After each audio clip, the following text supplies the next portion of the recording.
What's up, man? What's up, bro? It's so funny. We have to act like we haven't been talking for the past hour, But we have. but yeah. Yeah.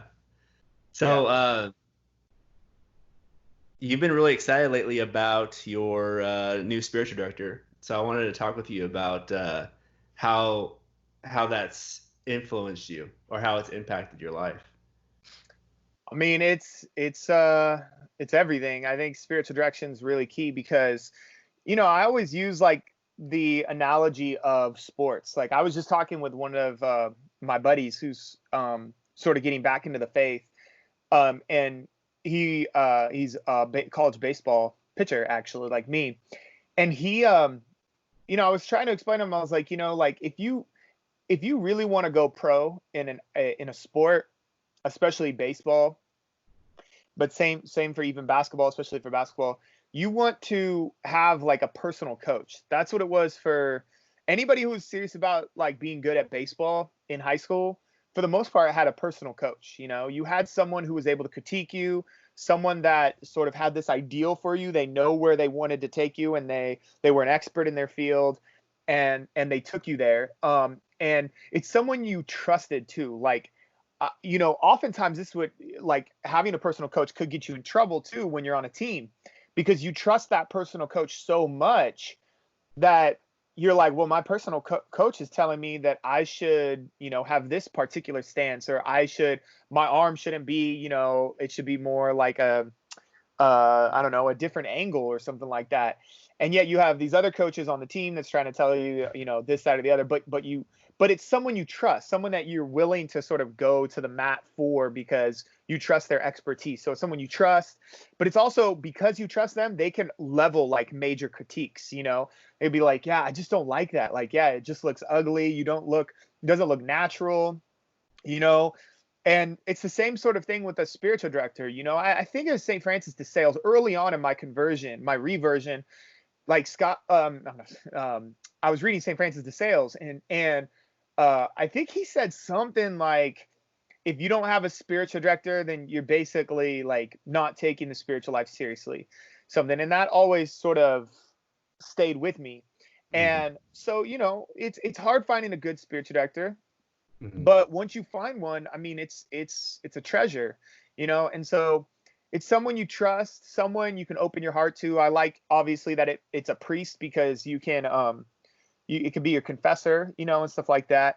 But yeah, you push yourself, you push yourself really. They push you, and you're accountable to someone. And it's just like having that coach. If I didn't have my coach Mike, who basically was my private pitching coach through the 4 years of high school, I wouldn't have gotten into college, and I wouldn't have been good. Yeah. Yeah. Yeah, So, it's interesting how as athletes, we put so much time into these private lessons, right? These coaches oh will man. travel 2 hours to go Oh, and get play games all weekend. But Paul says we're running the race. We right. need so it's like we should be doing these things also for our formation in our spiritual lives. No, yeah, and like I remember when I told Jesus this when I had my conversion, because I was really into baseball, wanted to go pro in baseball in college, and it was like my little kid dream. And I remember like telling our Lord that all the time and effort and energy and passion that I had put into baseball for the last couple decades of my life, at that point, I was going to put into the gospel and evangelization and do it for him for the rest of my life. So I oftentimes will check myself and like, okay, remember, every single day you worked out in the morning. During my summer routine was intense. Summer, I'd go to Notre Dame High School, go lift with the trainer out there, and then that would be like 2 hours. Then I come home, have a bite to eat. Then I'd go for 2 hours with my personal coach at Dunsmore Park down the road here. And we would just, for 2 hours, just be working on form. I'd be going through some exercises, I'd throw long toss or whatever it is. Then I'd go home, relax, eat again, and then I'd go to the gym before nighttime, before, the end of the day. So I'd go to the gym another for 2 or 3 hours. And so I do like plyometrics, more specific stuff in the mornings. Then I do baseball stuff specific, and then I just go and just lift and get big, try to get bigger, stuff like. And so, but like, look at that. That was like, that's like 7 hours a day where you're just lifting and getting in shape, and you just spoke. And so nowadays, like, I try to read and pray and write and teach classes and try to do it at that same high level intensity for 7 hours a day. And I always in the back of my mind is like, okay, where are you at? Were you working harder with baseball, or were you working harder to get the ring or the crown that's perishable now, or are you working harder now to get an imperishable? I mean, it's a perfect analogy that Paul uses, and it really hit home for me. It's like, could you imagine if all of us who were so passionate about baseball and sports actually shifted that passion to the gospel of Jesus Christ? Like, what kind of apostles we would be? Yeah, I mean, like, you did the same. Did you have a personal coach too? I mean, you played Yeah. at Biola. So I went to get I would go get the lessons and spend. I mean, I would spend Oh, money too. as soon as school got out, I was at the academy from until 8:30 at night. 8:30. Yeah, Wow. so I'd go after school, take ground balls, and then I would hit. I get at least a certain amount of cuts in every single day and ground balls every single day. And then after that, I'd go to the gym, and then I'd go home, eat, and go to bed. Yeah. I mean, I was passionate like you about it. I loved it, Yeah. But Yeah. how much more should we be like that about our formation as apostles, right? Mm-hmm. That's Yeah. like what you said. I agree wholeheartedly about that. Yeah. So that's How, why you should have a personal coach, a spiritual director, and you should have a routine. Like, one of the things that really helped me is I knew, like, I was going to work out. I was meeting I had several coaches actually. I had a coach who trained me and gave me a workout specific, like a plyometric sort of workout, to build my explosiveness in the morning. And then I had another coach, that worked with me specifically on baseball skills. And then I went and did my own thing. So it's the same sort of thing. You can have an intellectual advisor or someone who's just, I don't know, like, someone who's going to get you sharp intellectually. You have a spiritual director who's going to get you closer to the Lord intimately. And then you have sort of like your own, time to kind of do whatever you think is going to help you, So I well, often I think that's really important. I think that's really important on that point. Well, first, I want to ask how your spiritual director has helped you as a theologian. But the other question I want to ask before I forget is, the different types of formation that we need. Because sometimes I think, when I first had my reversion and getting into the faith, you think it's all about apologetics initially. Like, being an apostle, a disciple and apostle of Christ is all about like apologetics. And I just need to know this intellectual stuff. And then as I got, older and realized these things, no, I need a human formation. I need an intellectual formation. I need a spiritual formation, right? Just like you go to the seminary, you need all these things, and you're actually growing as a well-formed apostle, right? Yeah. So like, Yeah. all these things are really important. I actually, what might be another analogy too is the playing different sports, like excelling at different sports. So like, you're really good at baseball, you're really good at basketball, you're really good at football, and being good at the other sports help like you be a better athlete overall, and also excel at those individual things. So being really good spiritually, having an intimate prayer life with the Lord is going to help you be an overall better Catholic athlete. And then doing the intellectual thing, if you're doing it right, should help with your spiritual life. And so they're not entirely different sports. They're more like different skills in the one sport. But there's an analogy. All analogies break down and stuff. But there is something to that. I do think that it's helpful, sort of, having a sort of getting good at different aspects of the only problem, sorry, this keeps popping in my mind. The only issue though is it all comes down to grace. So like it's not an exact it's not an exact like science, because at the end of the day, it's either going to be grace given or grace withheld. So before you go and do your workouts, it's totally different than sports. You don't just get better. You have to beg the Lord to grant you the grace. So like so that's the key, and if he withholds, that, then you're out of luck. It doesn't matter how, who's your spiritual director. So you have to beg the Lord for grace and make sure you're receptive to it. Then all this other stuff we're talking about, works. Well, and like, for instance, one of the things that makes you effective and that you've been blessed with is that you can talk with anybody. You can have a conversation really well, which, some of us might be more introverted, and that's, it's tough for us, but we should still be striving for that, because you've had so many conversations, being for your friend for so long, you got into so many conversations about baseball, football, everything. And eventually you lead into talking about the Lord. I mean, that's how friendship works, right? Because that's the thing that matters most to you. And right.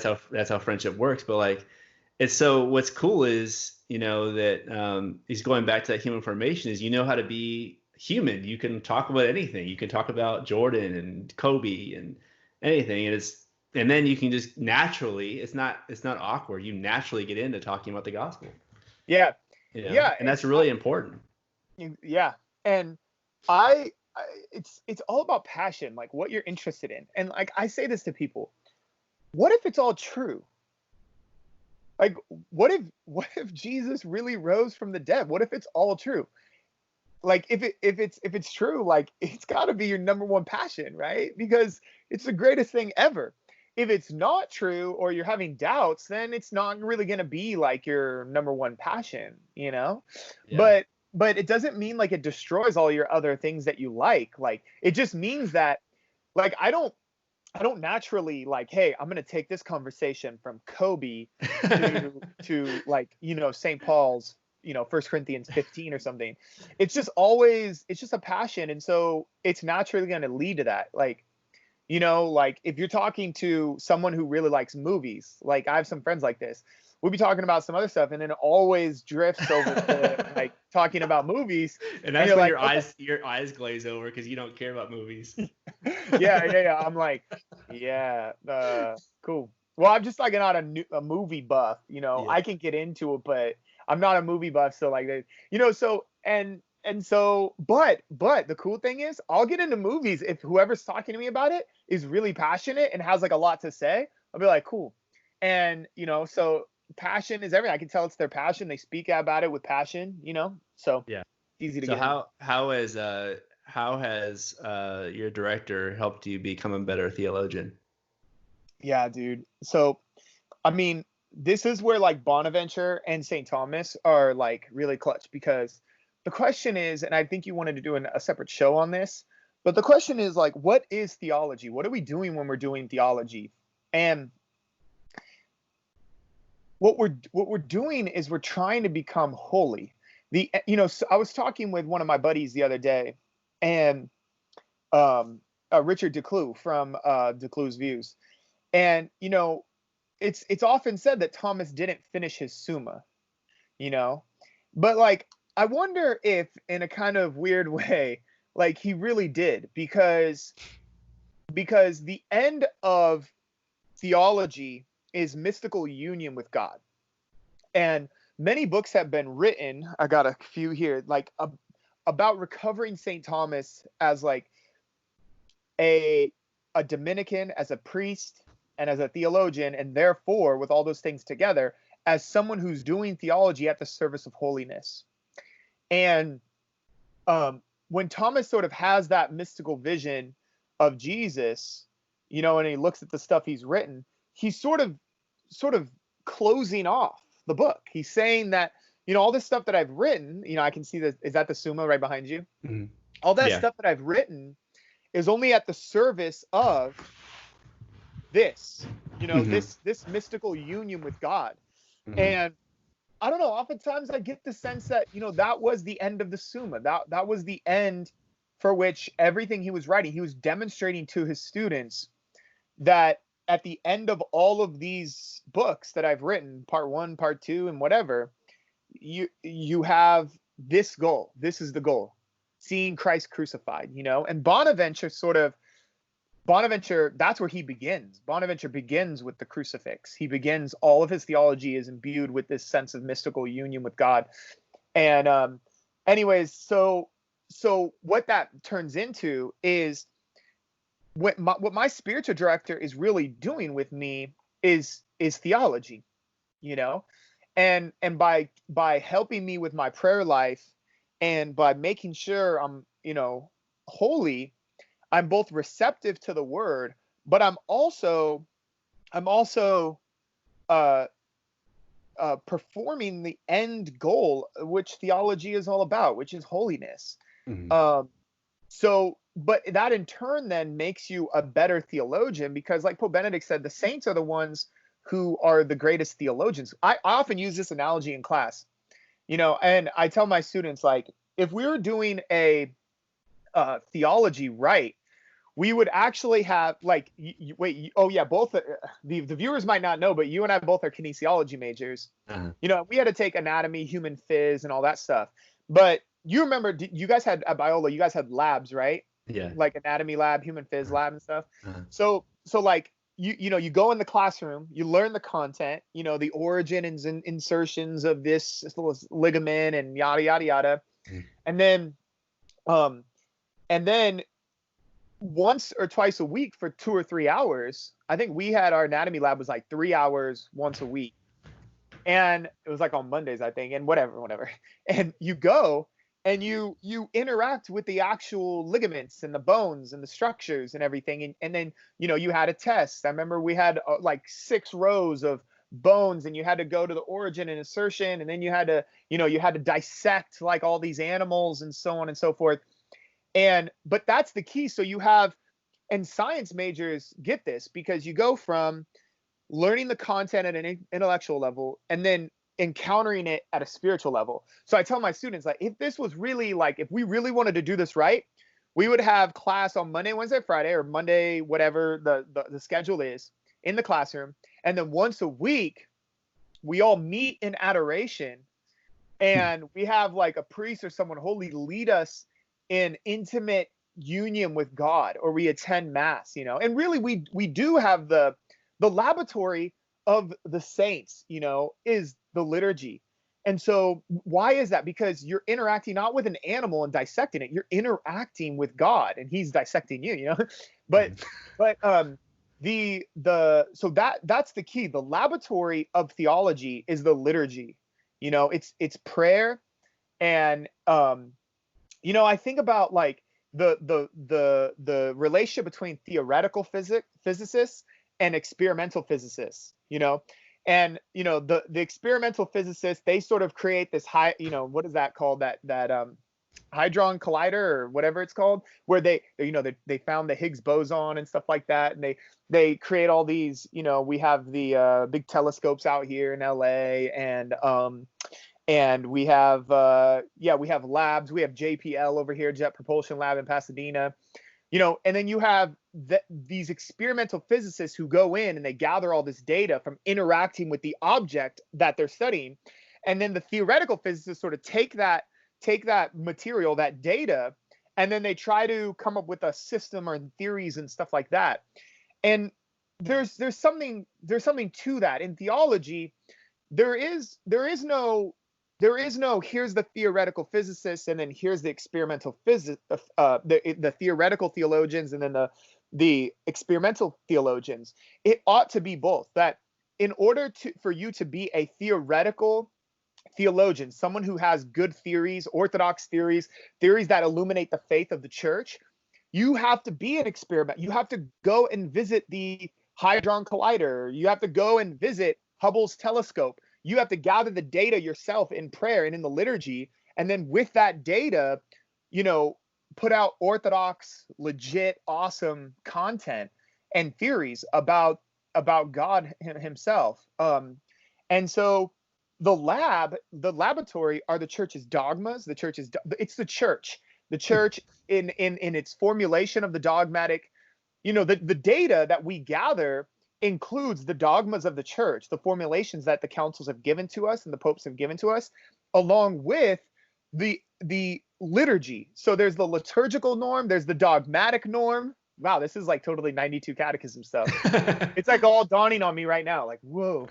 You have the dogmatic norm, the liturgical norm, and then you have like where you get the content itself, which is in the sacred scriptures, and so you're experiencing, but it's not enough just to theorize about it. You have to go and experience what is going on in the Gospel of Matthew, and you pray through it and you bring it to the Lord in prayer. So you're doing the experimental thing as well.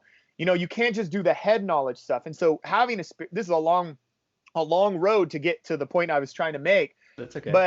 But with a spiritual director, you have someone who's trying to lead you into the laboratory. He has the key, and he's trying to open it up so that you can go into the laboratory and experience this yourself. And so therefore, you're going to be a better theologian. I feel like I'm a better theologian since he's not a new spiritual director. I've had him for now over a year,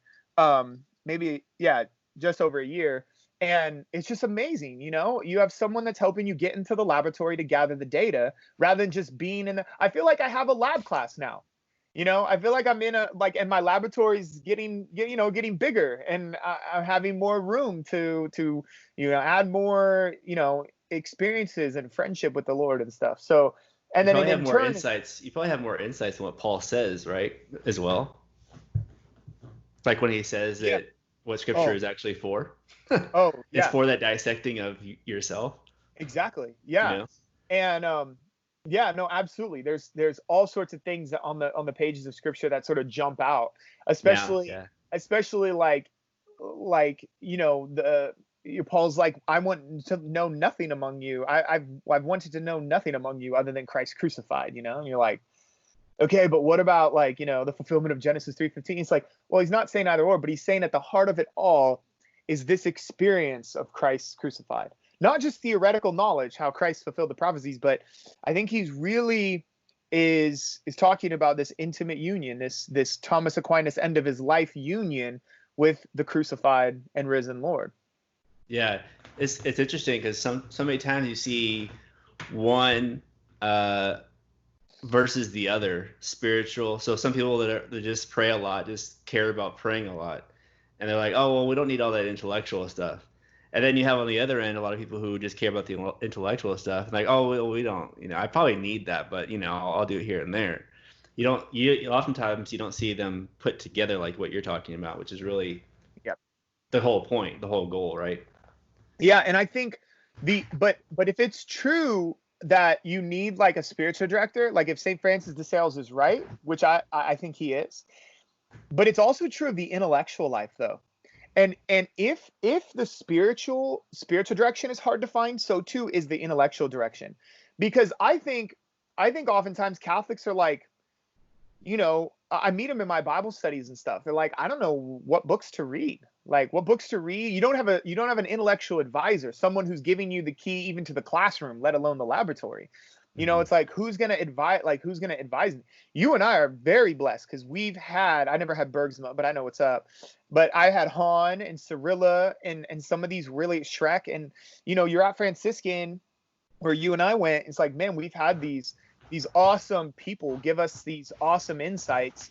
And even though they weren't spiritual directors to us, maybe at a distance indirectly, but they were fathers. Spiritual fathers. Yeah, they're also intellectual fathers. And many people don't have that. So like if people aren't getting holy because of the lack of spiritual direction in their life, they're also not getting the intellectual side because they don't have people leading them there, Mm-hmm. And they're not part of like, one of the things I've thought a lot about is, none of the Christian virtues can really be lived outside of community. Even the monastics understood this. And so like living the virtues of the spiritual life, living a spiritual life involves learning from one another, having the friendships that like you and I have, spiritual direction and stuff. But it's true of the intellectual life. Like you and I talk about intellectual stuff on the phone all the time. The intellectual life, we talk about Paul, we talk about Thomas, we talk about just the church's dogmas and stuff like that. And Books. And books and counsels and all that stuff. But many people don't have, that sort of community, and building an intellectual friendship, but also friendship that really, like, you're going back and forth with ideas and reflecting, you're learning from one another. That's really key too. And that's not just like a given, even me, who's all into the intellectual life of the church, I oftentimes find it hard to find people like you that are excited about scripture, that are excited and willing to talk about books and stuff like that. They're out there, but it's just a matter of getting involved in that community. And once you're involved in that community, then you start to desire what that group of people's desiring, which is authentic communication of truth and the back and forth of sharing ideas and stuff like that. So I don't know. Which authors do you recommend to people when they ask that question about which authors do I need to read? Yeah, but actually, obviously it's Hahn, right? Yeah, and actually, this is a good point. Like, if you don't have that community, like, my community's behind me. You know what I mean? Like, these are the guys that oftentimes I learn from. Have you seen Good Will Hunting? I did a long time ago. Okay, never mind. Why? There's just a part where he's asked, Will Hunting's asked, do you have a soulmate? And he starts naming all his books, all his authors of books. Oh, really? So, yeah. Yeah. So anyway, awesome. Sorry. Go ahead. No, that's awesome. Yeah. Now, like, if you don't have like intellectual community of friends, or maybe your friends are intellectual, but they want to talk about like political philosophy. That's a huge thing in Catholic circles. Political philosophy, or they want to dissect not Romans but Lord of the Rings or something like that, and you're like, I want to get a little deeper here, even though Lord of the Rings is super deep, but like, you want to get to the object of theology. You can also go to books. There are tons of books out there, and there's a couple things I want to say about that. Let me say this as a caution: books will never replace true friendships. Like, you always need the friendship to bounce back and forth ideas, to share, because when you're sharing, you're also learning at the same time. It's important to communicate the things that you're learning about. So you get them down, you hear them formulated, because if you keep it in your mind, it's just a jumbled mess. Writing it down, reflecting, journaling, but sharing it with somebody comes back at you. They're like, well, what about this? We were just having this kind of conversation about the covenant just before this, and it's important, to have that. But if you don't have that, books are really cool, and interacting with the books, noting it up, or annotating it, and interacting with it, and having this dialogue, like Mortimer Adler talks about in his book, having this dialogue with the reader, with the author. Yeah, that's the book I wanted James to share, how to read a book. Yeah, so one of the questions I was going to ask you is, we were talking about this beforehand, about how we wanted to talk about reading. The one question I was going to ask you is why you've kind of alluded to it a little bit already, but why is it important for Catholics to read, to be readers? And then the other question to follow with that is, I was talking to one of my friends recently, and he was saying how the reason why he doesn't read is because he's not a good reader, and oftentimes he feels insecure. He was very sincere about it. He says, I feel insecure because I have poor comprehension, so it takes me forever to grasp something. I have to go back, and it takes me forever. And so I was wondering if you give some tips on how we can become better readers. To everyone who knows you knows you're a voracious reader. Yeah. So let me actually tell my story. It'll help. I wasn't a reader at all. Like, I read maybe 3 or 4 books, I don't know, in high school. And, you read a book for English class, and, you get halfway through it and you're like, whatever. And Cliff Notes. You don't, Cliff Notes. Cliff Notes just came out, back then. So, yeah, like, what I would say is, you gotta start. It's going back to the baseball thing. It's like, if my coach would have told me about, triple extension when I was like in 5th grade or 6th grade, he's like, okay, your hip's gonna, you want to coordinate your ankle, your knee, and your hip to create a triple extension by which you create the centripetal force so that you can, it's like, what are you talking about? When I do lessons, sometimes, or I used to more, but not so much anymore, do baseball lessons. you're dealing with, when you're dealing with 5, 6, 7, 8, 9, 10-year-olds, you go really slow. You're like, okay, all I want you to do. I mean, sometimes you'll see kids that are super awkward. You're like, okay, let's start with the basics. I just want you to get used to getting in this position, right? You want to just get in this specific position, and I want you to do that 100 times, and you just start doing the reps. And then once you master that, then you move on to the next level. And once you do that, then you master the next level. And I think it's the same thing with this. It's the exact same thing with the reading and the intellectual life. You start off very slow. You know, when I had my conversion my freshman year of high school, dude, I was reading like, well, no, you know, no offense to like Patrick Madrid or anything, but like I was reading like Search and Rescue by Patrick Madrid. And I was like, dude, this feels like it's kind of high for me, you know? And then I was reading like Scott Hahn's popular level books. And I was like, man, like it seemed like a lot for me. You know what I mean? And then after I started reading these books for like 2, 3, 4 years, and by the way, it's really good to have these books and to even go back to the books, because you can never out advance these basic, like very introductory books. Like, I'm not trying to demean them. I'm just saying they're popular level. Mm-hmm. And you need to always go back to them and say, this is where I began. These are the core truths. This is the root system of my entire intellectual life. And these roots need to be honored as timeless treasures in my formation. The Reasons to Believe, The Search and Rescue, the Upon This Rock by, what's his name? Steve Ray. You know, all these books were roots for me. I mean, Steve Ray's book was like over my head at that time. But I was. Now, were you dissecting him? Like, were you really like serious, or were you just kind of just, you were just, dude, I was like passively. I didn't have like a reading technique. I had read a couple books, and then I caught on fire, and then I had my reversion. Then I started reading another book. Then I bought another book. Then I bought another book. Then I bought another book, and I did that for 4 years. I just read, and then I realized towards the end of my high school career, I was like, okay, this is getting a little bit more intense. And I want to make sure that I'm like keeping track of this. So then I started annotating, you know. This is college, right? This is college. Yeah. So every year I sort of advanced a little bit more. I was also taking theology classes with guys like Tremper Longman, who's a famous Old Testament scholar, and other Telford Work, and other theologians and philosophers and stuff like that. So then I started to get towards the end of my high school career a bit more advanced. You know, I was like, okay, I think I get a lot of this stuff. So then you just go up a little level, you know, you go from a popular level to like a Baker academic book, you know, and you're like, okay, this is still pretty simple. It's organized really well. It's very clear. And then, but I remember trying to go into the Summa, and when I was like, what, you know, and some books you just need to be taught in a classroom. You know, and the Summa is like that. I remember in Dr. Cirilla's class was the first time where I really understood, you know, the prima pars and the beginning of the Summa. And you learn from, and with YouTube, you can learn from guys like Ed Fazer.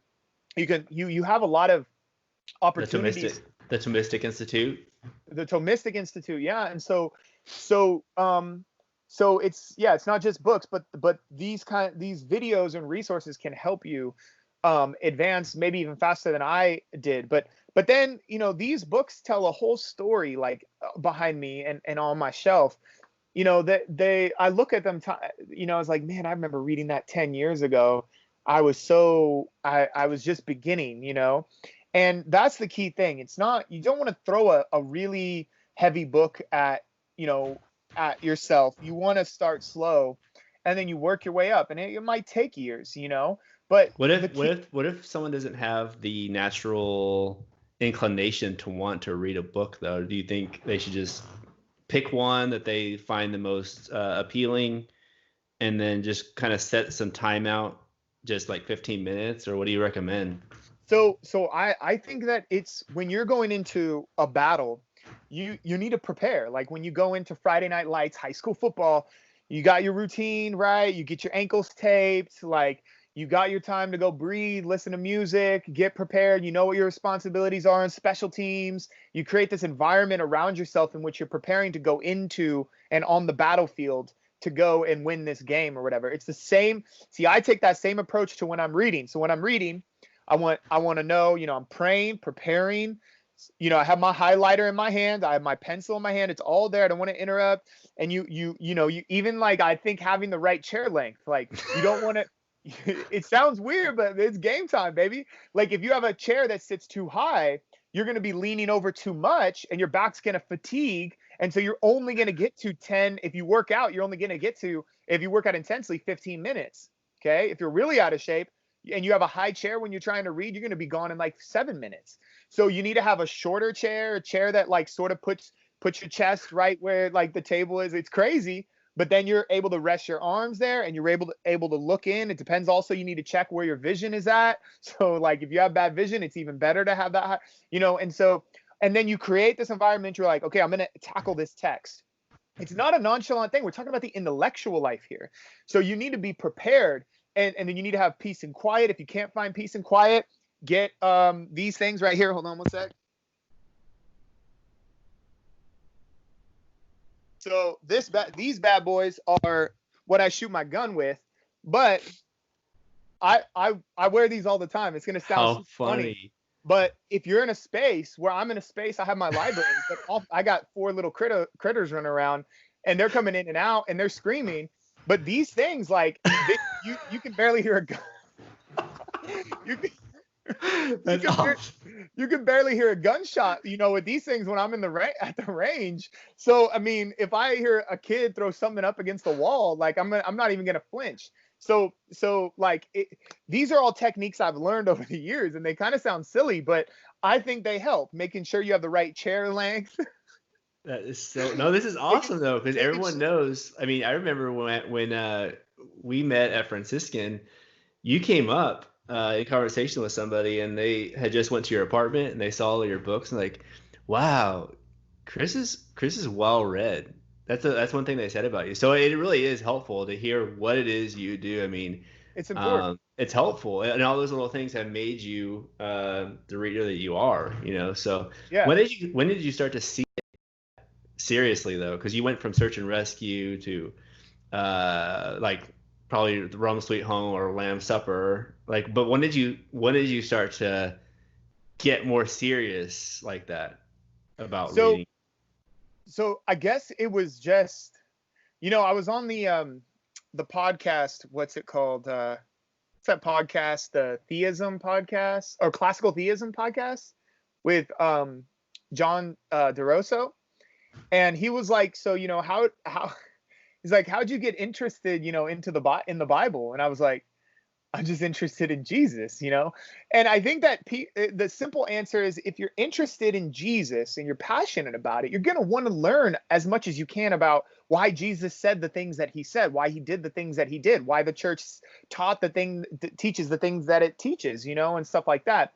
So I think asking God for the grace to sort of have this passion, but then you have an obstacle. Because what happens if you have this passion to go to the MLB, or you have this passion to parallel that, to read all these books and to learn, but then you don't have the ability to? So the answer is, if you have the passion enough to do it, then you'll find ways to do it. So people need to check themselves, I think, and say, do I really want to know about Jesus? And if you do, you'll find time. You find time to watch Netflix, y'all. So you'll find time if you have a passion, not for the TV series, but for Jesus.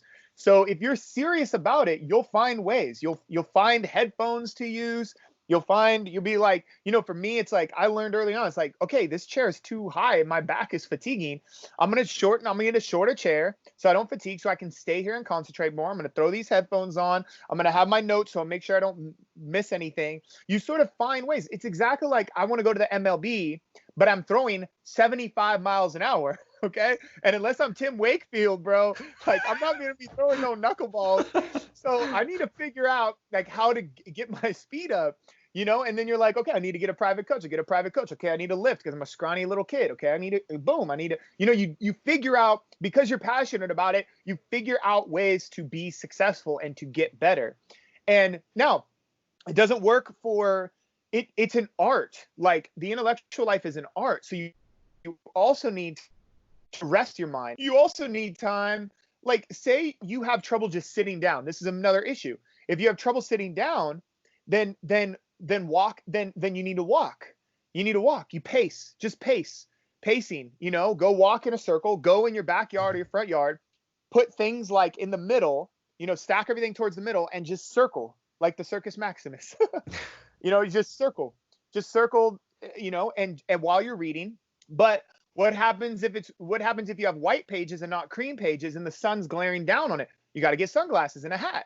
So then get the sunglasses, get the hat, and circle around. What happens if you get fatigued? Well, once you're fatigued, you want to sit down. Then you can sit down. And when you sit down, you find out that, oh, I can focus now because I'm tired and my body's been walking around, so you just find techniques. It's the same thing. It's like, okay, well, I'm in the 7th inning. I was the Saturday starter, 7th inning. I'm fatigued. So I know I have 2 more innings to go. Or if you add the 7th inning, you got 3 innings to go. You got 9 more outs to make, and all your best closers just pitched yesterday, the Friday game, or 2 days ago. One's injured, so you have nobody else. If you're going to win this game, you got to go 3 more innings. So what do you start doing? You save your arm a little bit. You throw more off-speed pitches. You start to use your legs as much as you can, way more. So you're focusing extra on using your legs to get the ball. To really focus, get the ball. And then, when you go to the dugout, you make sure you get a lot of water. You're extra careful. Maybe you lift the legs a little bit, relax on there. You got to find ways to get through because you got 3 more innings. So you're same thing when you're tackling the intellectual life. You have the devil who's trying to oppose you. You have your own body who's subject to sin and the all those things. And it's a war. It's war. It's time for war. So you got to get up and try to figure out ways to navigate it so that you can get this into your mind, so that your heart can be your will can be directed to the truth, and so that's just stuff that I've learned over the years. But if you're passionate about it, you want to go to the MLB, you want to be a reader, you want to know more about the truth. The intellectual life is really key, and you got to come up with ways that work for you. It might not work for you, like Marshawn Lynch ate Skittles. It worked for him. He needed the simple sugars, not the complex ones. He needed the simple ones that got into his bloodstream right away, and it made him a better athlete. I did the same thing when I had Swedish fish. I knew that 7, 8, 9 is when I opened up my Swedish fish bag, and I knew I had the simple sugars that would get into my bloodstream right away. You know this because you're a kinesiology major. You're not the complex sugars. You're not eating bread or something. You're eating a Swedish fish, and for Marshawn Lynch, it was Skittles. It got into your bloodstream right away, and you had enough energy for another hour, as long as the half innings didn't take that long. You had enough energy to get through 7, 8, 9, and with the Swedish fish, there's all sorts of things. You might even need, if you're tired and you're reading a book, you might even need Swedish fish or something to just be like, I need extra energy here. Did you watch The Last Dance? I did, but I only got through like episode 6. Okay, yeah. So one of the things that Michael Jordan said is that he would make his own games within the game. So it was kind of like you. His own imagination is what he used to drive him. So he would look for something almost for you to upset him or challenge him. So he said that when he was playing against the Sonics in the NBA Finals, or about to play them, George Karl, the coach for the Sonics, they were at dinner together, and George Karl walked by Jordan and didn't say hi. And they knew each other. They were friends. And George Karl walked by. And he said that's all it took. He walked by and didn't say anything to me, and that drove him to want to just destroy. Yeah. So it's kind of similar to what you're saying, is the imagination, creating your own challenges. No, I do that too.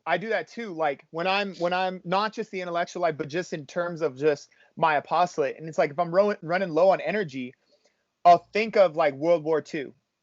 I'll look at pictures of World War II and I'll get emotional. I'll look at, I'll think about abortion and I'll be like, whoa, or I'll think about, just different things in which I know the devil is at work. I'll be like, look, if you don't continue in this mission, this is what he wants. His end goal is World War II. His end goal is this right here, abortion. His end goal is to see everyone under the power of sin. And you know where sin leads? And I'll go look at pictures of, like, sad pictures where you're like, this is what the devil wants. He wants to see another World War II, innocent people getting killed. He wants to, he wants to see people suffering from despair. If you know anybody who struggles with depression or despair, this is his game. This is what he wants. And so it encourages you. You're in this warfare, this battle with him. So you're like, man, I don't know if I could really get this article out, or I don't know if I should prepare for this Bible study. And then I'll go and I'll do that. I literally have a list of pictures from World War II that when I need energy to remind myself of what his end goal is and what I'm competing against, I'll go and look at those pictures and I'll get teary-eyed, and then I'll be like, game on, let's go. We need to be conduits of God's grace. I'm going to fire up this Bible study, this group of people in this Bible study, and we're going to get rocking. We're in a competition against the dark Lord, and we cannot take a step back. We need to retreat at times. That's what a retreat is. The word just comes from, you're in the midst of the battle, you need to retreat, but you're never done fighting. You have to go back to the front line, and you have to go with energy. Remember, when you're in war, all your senses need to be firing, and, you hear a twig snap and you're ready to pull the trigger. It's the same thing. You need to have high energy, high alertness, especially when you're going in and teaching, or you're trying to tackle a book or something like that. And I like that Jordan does that. I didn't even know he did that. And I've been doing these sort of tactics myself. It's like, okay, remember who you're fighting against. Our fight is not against, even when we're talking about like Democrats or liberals as like the enemy, or like Freemasons.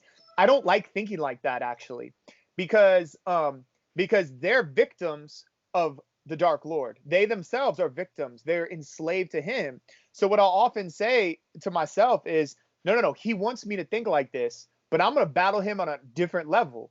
Our fight is not against flesh and blood. It's against the principalities and powers in the heavenly places, the angels that fell. And they want us to see these people as enemies and not as someone to die for and to love and to get into the new camp of the saints.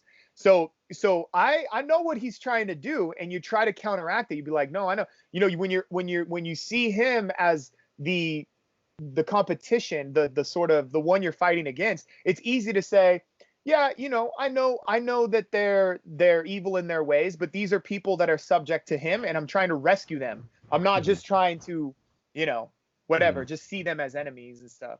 So I think that sort of element is powerful. Mm-hmm. Yeah, that's cool. One of the things that I was going to ask you about that, most people aren't going to get the opportunity to live with Dr. Scott Hahn. And, you're one of the very few that's lived with him. And the other guys that have lived with him are doing some awesome things, like Dr. Gray, Dr. Tim Gray, Dr. Ted Shree, Dr. Luke Murray. They're all doing some awesome stuff, and they had you guys had the gift of being able to live with him. What was that like, living with Dr. Hahn? Oh, dude, it's secretive. I can't say. It was an awesome experience. It really was. And, I remember when he asked me to live with him, and I was just like, what?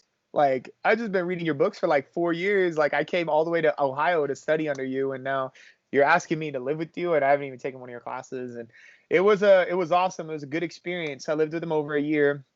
I got close with his family as well, especially David and Kimberly and Jeremiah, and it was a pretty cool experience, just seeing how like a Catholic family, an authentic Catholic family operates on a day-to-day level, and it was just amazing. I had a great time there, and I'm super grateful to the Hahns for allowing me to live there. And the cool thing too, being able to use that library, How often are you down there? I was down there every night, just looking at all the books and going, so he'd be in his office and you'd be down there still? Yeah, he'd be doing his work and I'd be doing mine, and we'd be next to each other and using the, he's in his office, I'm right outside in one of the other offices and stuff. Yeah. And it was a great experience, man. He is super generous with his time and resources, and it was an awesome experience. I love anytime I get to talk to him and reconnect. It's like just feels like I was back there. It's fun. It's really fun. And yeah, great conversations. I learned a lot. So were you guys just tempted to talk theology every time you guys were at dinner? Yeah, that's usually, oftentimes that's where it would go. But we'd also just talk about, what was happening. There were things happening, in Steubenville and on campus, and you just kind of just, just discuss that stuff. We also went around and said like what our favorite thing of the day, the day was, and Kimberly always led that. And that was fun, man. That was just a blast. And it was just a great opportunity. And yeah, looking back on that, that was definitely the highlight of my time there, my 2 years there. How Of do you course, think? and meeting you. Yeah, it was kind of interesting that we it's funny when I met you, I remember the first time I met you, you were with Nick and Nick Jorgensen, your now brother-in-law, which is so crazy. Yeah, it's cool. But it was down at the J.C. Williams Center. They're having like a little social, and you had just gotten there, I guess, and you were just talking with Nick. But you come off as so shy when you When I don't first know come off, anybody when you first come off, yeah. yeah, And you were quiet, and I thought, oh, this guy's super nice and quiet. And then like 2 days later, I realized you're the completely opposite of that. yeah, It was hilarious. yeah. Well, I don't want to come in there. I don't know anybody and be like, "Hey guys, what's up?" Yeah, yeah, yeah, yeah. And no, it was cool that we both, yeah, I remember that. I remember you wearing like the mid-high socks or whatever, and I was like, dude, you must be from Southern California. And the fact that you went to Biola and I went to Westmont, we played each other, but we didn't play. Against You each and I other. didn't play, but yeah, against each other. And yeah, no, How, I mean, Franciscan is like a really special place. We could have a whole show just on that. how do you feel like it formed you? You know, growing up in LA, I had a lot of friends that were Catholic, but I wasn't ever really in a Catholic environment to where guys my age were like super Catholic. Um and when I got to France, I was at Westmont, which was an evangelical Protestant school, and everybody was on fire for Jesus. So I had really good friends that loved and believed in Jesus, but I didn't have that Catholic community. I didn't know what it looked like. And then when I got to Franciscan, I was like, man, everybody's Catholic. Everybody's like on fire. Everybody, but everybody is Catholic, on fire. Normal people struggling, but also just availing themselves of the sacraments. And then you're learning from a community of scholars that are all super Catholic and bright. It was just an awesome experience. I try to get all my students every year to go there. I think I've had a student go there every year that I'm teaching. So like Wow. 2 or 3 years I was at Franciscan, we had I'm thinking of, I don't want to say their names, but we had two, one from that first senior class, and then the senior class, the next senior class. And then now since I've been here, yeah, I've had one every single year. So I try to promote Franciscan, like, hey, go there. Yeah. What made you want to go? Scott Hahn. Scott Uh, Hahn and John Bergsma, and also too, like, I started going to the Steubenville conferences because I was I helping see. out at a local youth group, and I was like, whoa, this is their conference, like this is pretty sweet, and um yeah, I applied. I didn't even think I was gonna get in or anything. I didn't have any expectations, and I was trying to figure out if I was gonna go continue to try to pursue baseball, and then I was like, I got in, and I was like so happy about it. I was like, oh, this is where my heart is, Yeah. just Yeah. I just mean, it had a huge impact on your life. You met your wife there. yeah, Yeah. helped get my job at JP Catholic University, and then sort of set me on down this path. I mean, did you want to go there for the same reasons, or what? Did you go to a Yeah. Steubenville conference? It was Dr. Hahn. Yeah, come on. Yeah, I mean, he's like the I number was one. reading, Yeah, and I wanted to go. And I met people who had been there, and they were talking about how amazing it was. I was like, oh, I want that experience. yeah, So, yeah, well, yeah. No, it's awesome. It's yeah. awesome. If only it was in like SoCal, But I think it makes it unique. I actually like that it's in Steubenville. It makes it unique. It's a cute little town, um, and it's sort of like a good time to get away and just focus in on your studies and being holy and stuff like that. So it's good. Yeah. Yeah. Well, this has been fun, man. Yeah, I'm this glad was a we got a blast. chance to do this. So we're gonna have to have you on, or we are gonna plan to have you on and do a webinar, and it's gonna be on uh, what is theology and how do we do it? Is that right? Yeah. Yeah. What is theology? How do we do it? And we're really going to get deep into it. We're going to talk about the recovery of scholasticism in Vatican I and Vatican II. We're also going to rethink what theology was for the scholastics. It's not just doing some dogmatic stuff mixed in with a little bit of Aristotle. It's much more than that. Like we've already mentioned earlier, it's about becoming holy. We'll give you guys a bunch of resources and quotes and cool stuff. It's going to be a great time to just ask ourselves, what is theology? Why do we do it? Thomas insinuates that theology is sort of necessary for salvation. You need to think properly about God. It's really important in the becoming a saint process. And so it's going to be exciting. This is something I'm really looking forward to, and I've been researching a lot and just thinking about. So I'm That's excited. I awesome. hope everybody can join. Yeah, so we're planning to have that on June 10th at 5:30, and if anybody wants to follow us, they can follow us on Friends of God Institute on Instagram and find more info there. But yeah, we're hoping to have you on more and do more teaching and more webinars. So And looking I'm forward looking to forward that. to it. All right, man. So, Well, cool. I'll talk with you soon. Thanks for all right, doing man. this. Yeah, no All right. problem. See you. All right. See ya.